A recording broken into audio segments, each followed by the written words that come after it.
T20 world cup 2024 का आगाज हुआ था ना, तब 20 टीमें पार्टिसिपेट कर रही थी। 12 टीमें नॉकआउट हो चुकी है, 8 टीमें हमारे पास बच चुकी है। बड़ी टीमें लाइक न्यूजीलैंड, श्रीलंका, पाकिस्तान, ये 3 बड़ी टीमें T20 वर्ल्ड कप 2024 से बाहर हो चुकी है, सुपर 8 के लिए क्वालिफाई नहीं कर पाई है।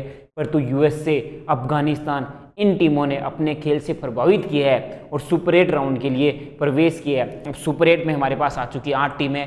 टीमों को 2 ग्रुप में डिवाइडेड किया जा चुका है, जहां पे ग्रुप 1 में इंडिया, ऑस्ट्रेलिया, बांग्लादेश, अफगानिस्तान है। तो ग्रुप 2 की बात करें, ग्रुप ऑफ डेथ है मेरे हिसाब से, क्योंकि वहां पे England, south Africa, West Indies और यूएसए होने वाली है। अब इन 8 टीमों में से वो कौन सी, जैसे ग्रुप 1 में से कौन सी 2 टीमें जाएगी जो सेमीफाइनल में प्रवेश करेगी। ग्रुप 2 से थोड़ा सा ऐसा डिफिकल्ट हो रहा है कि ग्रुप 2 से पिक करना कि कौन सी 2 टीमें सेमीफाइनल में जाने वाली है। और ग्रुप 1 में भी हम अभी बोल के चल रहे हैं कि यार इंडिया और ऑस्ट्रेलिया 2 टीमें हो सकती है जो सेमीफाइनल में जाएगी। यार वो तो टूर्नामेंट शुरू होने से पहले सबने बोला था कि न्यूजीलैंड, पाकिस्तान, ये टीमें भी सुपर 8 में क्वालिफाई कर जाएगी, पर अफगानिस्तान ने न्यूजीलैंड को बाहर किया है, यूएसए ने पाकिस्तान को बाहर किया है। तो आप हल्के में किसी टीम को सुपर 8 राउंड में नहीं ले सकते। पर वो जो 6 पॉइंट्स इस वीडियो में मैं डिस्कशन करने वाला हूं, उन 6 पॉइंट्स पे जिन टीमों के पास ये 6 पॉइंट्स ओके होंगे ना, वो 4 टीमें ही सेमीफाइनल में प्रवेश करने वाली है। तो चलिए वीडियो को शुरू करते हैं। वीडियो को शुरू करने से पहले आप वीडियो को लाइक कर दीजिए। चैनल पर अगर पहली बार आए हो तो चैनल को सब्सक्राइब करके स्पोर्ट्स कंसेप्ट फैमिली का आप भी हिस्सा बन जाइए। सबसे पहले सुपर 8 में इंपॉर्टेंट रहेगा कि क्वालिटी स्पिनर्स किसके पास है, क्योंकि अब यूएसए में जो मुकाबले थे वहाँ पे फास्ट बॉलर्स को मदद थी, वो ठीक है, वो राउंड अलग था। अब वेस्ट इंडीज की कंडीशंस में स्पिनर्स को मदद मिलती है। जिस टीम के पास अच्छे स्पिनर्स होंगे ना, वो टीम आगे क्वालिफाई करने वाली है। दूसरा, टॉस बहुत इंपॉर्टेंट फैक्टर होने वाला है, क्योंकि कई मुकाबले दिन में खेले जा रहे हैं, कई मुकाबले रात में खेले जा रहे हैं। जैसे इंडियन टाइम के अनुसार जो रात को 8 बजे मुकाबला शुरू होता है ना, तो वहाँ पे वेस्ट इंडीज के टाइम के अनुसार सुबह 10:30 बजे मुकाबला शुरू हो जाता है। इंडियन टाइम के अनुसार जो सुबह 6 बजे मुकाबला शुरू होता है, वो वहाँ पे रात में मुकाबला शुरू होता है। और एक चीज़ नोटिस करी गई है कि चेस करना इतना आसान नहीं हुआ है। अगर पहले बल्लेबाजी करते हुए किसी टीम ने 120-130 रन भी लगा दिए ना, तो वो वेस्ट इंडीज की कंडीशंस में भी इतनी आसानी से चेस नहीं हुए हैं। तो टॉस भी बहुत इंपॉर्टेंट फैक्टर निभाने वाला है। और अब तीसरा पॉइंट है कि सभी मैचेज जब वेस्ट इंडीज में होंगे, अब यूएसए में एक भी मैच नहीं खेला जाएगा। अब सुपर 8, सेमीफाइनल और फाइनल के सभी मैचेज वेस्ट इंडीज में होंगे। कंडीशंस इंडिया के लिए सबसे बड़ा डिसएडवांटेज यही है कि हमने वेस्ट इंडीज में एक भी मुकाबला नहीं खेला है, पर ऑस्ट्रेलिया, अफगानिस्तान,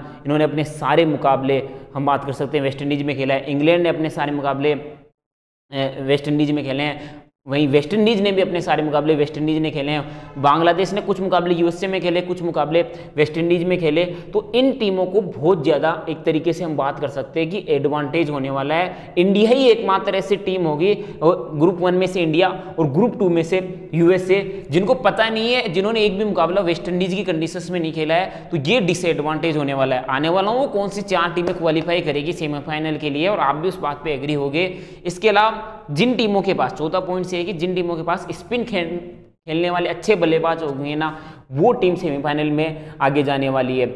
बारिश बहुत इंपॉर्टेंट फैक्टर निभाने वाली है, क्योंकि हमने देखा है कि स्टार्ट एंड स्टॉप देखने को मिला है। वेस्ट इंडीज में भी लगातार कई मुकाबले रद्द भी हुए हैं, कई मुकाबले 10-11 ओवर के भी देखने को मिले हैं। तो आपको मेंटली उस चीज़ के लिए प्रिपेयर रहना होगा कि बारिश कभी भी आ सकती है, मुकाबला 5 ओवर का भी हो सकता है, 10 ओवर का भी हो सकता है। तो आपको हर सिचुएशन के हिसाब से प्लानिंग करनी है कि 5 ओवर के मुकाबले के हिसाब से, 10 ओवर के मुकाबले के हिसाब से, 15 ओवर के मुकाबले के हिसाब से, क्योंकि 20 ओवर के मुकाबले की अलग प्लानिंग होती है, 10 ओवर के मुकाबले की अलग प्लानिंग होती है। और जितना छोटा मुकाबला होता है ना, फिर वो मुकाबला उतना ही इंटरेस्टिंग हो जाता है, फिर किसी टीम आप हल्के में नहीं ले सकते। इसके अलावा फास्ट बॉलर्स का भी रोल इंपॉर्टेंट है। ऐसा नहीं कि वेस्ट इंडीज में फास्ट बॉलर्स को विकेटें नहीं मिली है। फैजल फारूकी भाई साहब 5 विकेट होल अफगानिस्तान के लिए, 4 विकेट होल मार्कवुड को विकेटें मिली है। ट्रेंट बोल्ट, ठीक है न्यूजीलैंड बाहर हुई है, पर ट्रेंट बोल्ट ने भी शुरुआती सफलताएं दी। स्टार को नई बॉल स्विंग हुई है। मेरे हिसाब से फास्ट बॉलर्स का रोल इसलिए ज़्यादा इंपॉर्टेंट होने वाला है कि इन कंडीशंस में आप वेरिएशंस का इस्तेमाल ना करें, स्लोवर बॉल ना डालें, क्योंकि स्लोवर बॉल को मारना बहुत आसान हुआ है। क्योंकि यहाँ पे तो कंडीशंस है ना, पिच अपना काम कर रही है। आप आइए 140-145 की गति से बॉल डालिए, पिच है ना वो अपना काम कर रही है, आप इतनी ज़्यादा वेरिएशन इस्तेमाल मत करिए। तो इन कंडीशंस में वो बॉलर ज़्यादा सक्सेस होंगे जो आएंगे और एक टप्पे पे लगातार बॉल डालेंगे, ना कि जो वेरिएशंस का इस्तेमाल करने वाले हैं। तो सबसे पहली जो मैं ग्रुप 2 से बात करने वाला हूँ, क्योंकि ग्रुप ऑफ डेथ माना जा रहा है, वेस्ट इंडीज, इंग्लैंड और साउथ अफ्रीका कड़ी टक्कर है। वेस्ट इंडीज के पास अकील हुसैन और गुदगेश मोती के रूप में 2 अच्छे स्पिनर्स है। निकोलस पूरन का फॉर्म लगा हुआ है, पर जो ओपनिंग जोड़ी है ब्रेंडन किंग और जॉनसन चार्ल्स नहीं चल रहे हैं, तो क्या शाही होप को इंक्लूड कर सकते हैं। वेस्ट इंडीज के लिए एक सबसे बढ़िया एडवांटेज है, क्योंकि वेस्ट इंडीज की टीम भी स्पिनर्स के खिलाफ फंसी है, उनके लिए भी 130 रन चेस करना पीएनजी के खिलाफ बहुत ही ज्यादा मुश्किल हो गया था। तो उनकी बल्लेबाजी का एक फेलियर देखने को मिला है। न्यूजीलैंड के खिलाफ जो मुकाबला था वहां पर भी बल्लेबाजी फंस गई थी, 50-60 रन पे 6 से 7 विकेटें गिर चुकी थी।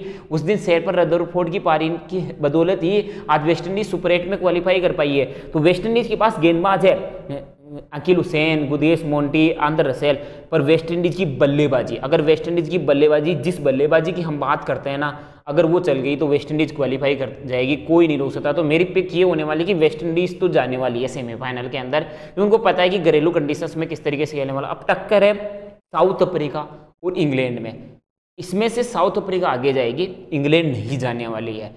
इंग्लैंड क्यों नहीं जाने वाली? क्योंकि इंग्लैंड के बल्लेबाज फॉर्म में नहीं है, विल जैक्स का फॉर्म नहीं लगा हुआ, जॉनी बेस्टो के बल्ले से रन नहीं आ रहे, लियम लिविंगस्टोन फ्लॉप हो रहे हैं, तो बल्लेबाज फॉर्म में नहीं है। प्लस ये चीज़ भी कि Will Jacks, Jonny Bairstow, Liam Livingstone, ये जो सभी बल्लेबाज है ना, ये स्पिनर्स के खिलाफ फंस जाते हैं, स्पिनर्स के खिलाफ उतने ज़्यादा रन नहीं बना पाते। प्लस जो इंग्लैंड टीम है ना, उसके पास एक ही क्वालिटी स्पिनर्स है, आदिल रशीद, इसके अलावा कोई क्वालिटी स्पिनर्स नहीं है, तो फास्ट बॉलर्स पर हाईली डिपेंडेंट होने वाली है, इसलिए ये टीम हो सकता है कि आगे ना जाए। और साउथ अफ्रीका के आगे जाने का कारण है कि Heinrich Klaasen, David Miller, Tristan Stubbs, ये तीनों ही स्पिनर्स को, इनका मिडल ऑर्डर मजबूत है, और मिडल ऑर्डर मजबूत होने के साथ साथ ये तीनों ही स्पिनर्स को बहुत अच्छा खेलते हैं, ये तीनों खिलाड़ी। और साउथ अफ्रीका जिस कंडीशन से मुकाबले जीत के आई है, 110 105 रन डिफेंड कर करके मुकाबले जीत के आई है, इनके पास केशव महाराज और तबरेज सबसे के रूप में अच्छे स्पिनर्स है, मार्को जेनिसन, एनरिक नोकिया, कगिसो रुबाडा के रूप में अच्छे फास्ट बॉलर्स है। तो एक जो पैक्ट यूनिट की मैं बात कर रहा हूँ ना, वो पूरी तरीके से पैक्ट यूनिट साउथ अफ्रीका नजर आ रही है। तो ग्रुप ऑफ डेथ जो ग्रुप 2 बोला जा रहा है, वहाँ से वेस्ट इंडीज और साउथ अफ्रीका, ये दो टीमें आगे क्वालिफाई करने वाली है, मतलब कि सेमीफाइनल के लिए। अब ग्रुप 1 जहाँ पे India, Australia, Bangladesh, Afghanistan feature कर रही है।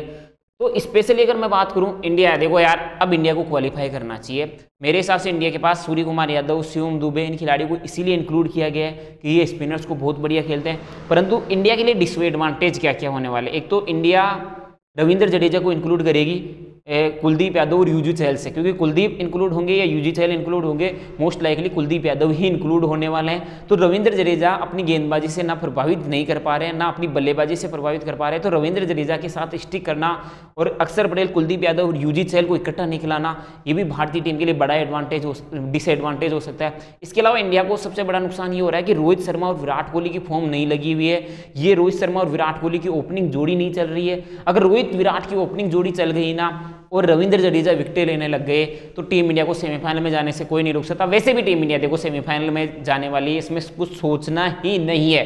पर इसका मतलब ये नहीं कि आप अफगानिस्तान को हल्के में ले लो या बांग्लादेश को हल्के में ले लो। इंडिया को ये सोचना है कि कोई टीम अब सुपर 8 में आ चुकी है, कोई टीम हल्की नहीं है। और दूसरी टीम ऑस्ट्रेलिया, देखो ऑस्ट्रेलिया के लिए एडम जेम्पा अच्छा कर रहे हैं, ट्रेविस हेड लगातार मैच विनिंग पारियां खेल रहे हैं, डेविड वार्नर की भी 2 लगातार मैच विनिंग पारियां आ चुकी है, मार्कस स्टोइनिस की लगातार मैच विनिंग पारियां आ रही है। और ऑस्ट्रेलिया को पता है कि बड़े मैचेस कैसे जीते जाते हैं।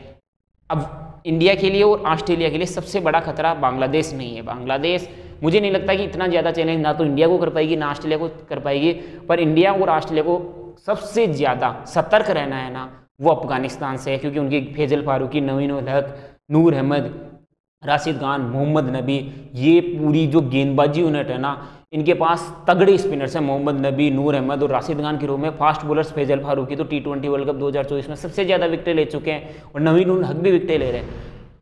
अगर अफगानिस्तान टीम को क्वालिफाई करना है ना, क्योंकि अफगानिस्तान टीम का एकमात्र मुझे गेंदबाजी में कहीं पे भी डिसएडवांटेज नजर नहीं आता, पर बल्लेबाजी मैंने ये नोटिस किया है कि गुरबाज और इब्राहिम जादरान की अगर ओपनिंग जोड़ी चलती है, ये 100-125 रन जोड़ के जाते हैं। ये अगर 80 रन की पार्टनरशिप करते हैं, 120 रन की पार्टनरशिप करते हैं, जैसे ये पार्टनरशिप ब्रेक होती है ना, जो अफगानिस्तान की जो बैटिंग लाइनअप है ना, वो पूरी तरीके से खुल जाती है, पूरी तरीके से कोलैप्स हो जाती है। और ये आज की कहानी नहीं है, पिछले 1-1.5 साल से उठा के देख लीजिए। इब्राहिम जादरान और रहमतुल्लाह गुरबाज ने अगर अच्छी शुरुआत दी है ना, तो ये टीम अच्छा करी है, पर इनके विकेट अगर जल्दी ले लिया ना, फिर इनकी बल्लेबाजी पूरी तरीके से धराशायी हो जाती है। तो अगर मिडल ऑर्डर में नजीबुल जादरान की बात कर लीजिए आप, गुलबदीन नईम, मोहम्मद नबी, ये रिस्पॉन्सिबिलिटी लेंगे, 150-160 रन ये टीम बोर्ड पे लगा देगी। हाईली डिपेंडेंट नहीं रहेगी रहमतुल्लाह गुरबाज पे और इब्राहिम जादरान पे। तो ये टीम भी क्वालिफाई कर सकती है। तो मेरे हिसाब से इंडिया ऑस्ट्रेलिया ग्रुप 1 से और ग्रुप 2 से साउथ अफ्रीका और वेस्ट इंडीज़ क्वालिफाई करेगी। फिर जो सेमीफाइनल के मुकाबले होंगे उसमें सेमीफाइनल फर्स्ट में वेस्ट इंडीज़ का सामना ऑस्ट्रेलिया से होगा और सेमीफाइनल 2 में साउथ अफ्रीका वर्सेस इंडिया का सामना होने वाला है।